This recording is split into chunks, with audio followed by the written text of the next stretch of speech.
ISO is the third side of exposure triangle. It is the value that decides the sensitivity of the camera sensor.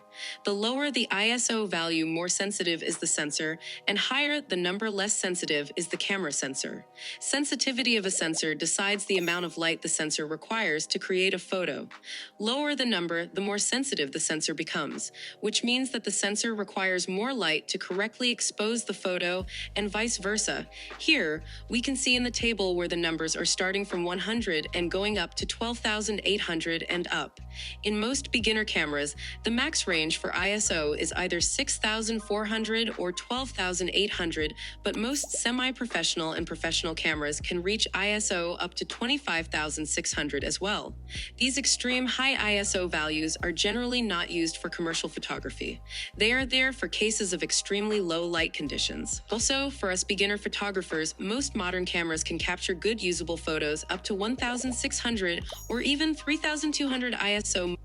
Most of us use photos for posting on social media or to be viewed on some screen like mobile phone, laptop, or TVs. So, in case you are in a situation with very low light, using 1,600 or even 3,200 ISO would still give usable results. But there is a trade of in-image quality and speed which comes with making ISO value or high or low.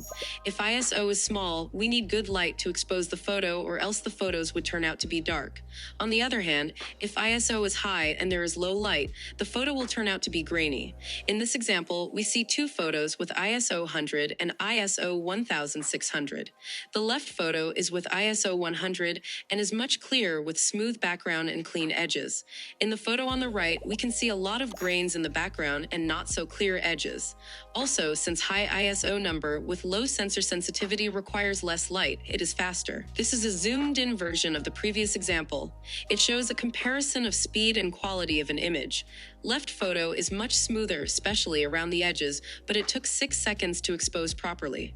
The one on the right has a lot of grains but was clicked in just 0.4 seconds only. If you see image with ISO 1,600 in this situation was 15 times faster than ISO 100 image. Now let's see how ISO affects shutter speed and aperture. We have set the camera on program mode so that the camera automatically tries to select the shutter speed and aperture according to the ISO we select. You will see that as we increase the ISO, aperture and shutter speed also increases, which means that high ISO requires less light to properly expose the photo. We would again like to state that the balance between shutter speed, aperture, and ISO is the most important things for you to understand for any given scene. There are more than one combination of them which will give you same results. These can be seen by our previous example. If you see both the photos, they look pretty much the same, but shutter speed and ISO are very different for both of them. To summarize, low ISO should be used when you have really good light. If so, the final image will be of excellent quality.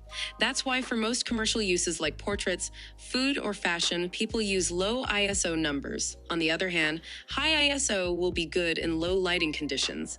This will help you in making image capture faster but can produce noisy or grainy images. This is generally used in candid wedding, street, black and white, event or music photography. A lot of people use high ISO to intentionally give grainy look to their images, and we highly recommend you to try out higher ISO in low light. Try shooting some portraits. You can also try converting them to black and white. You will get some really interesting results. This was a brief introduction of what is ISO and how and when to use it. Don't forget to subscribe the channel and hit that bell icon. Thanks for watching.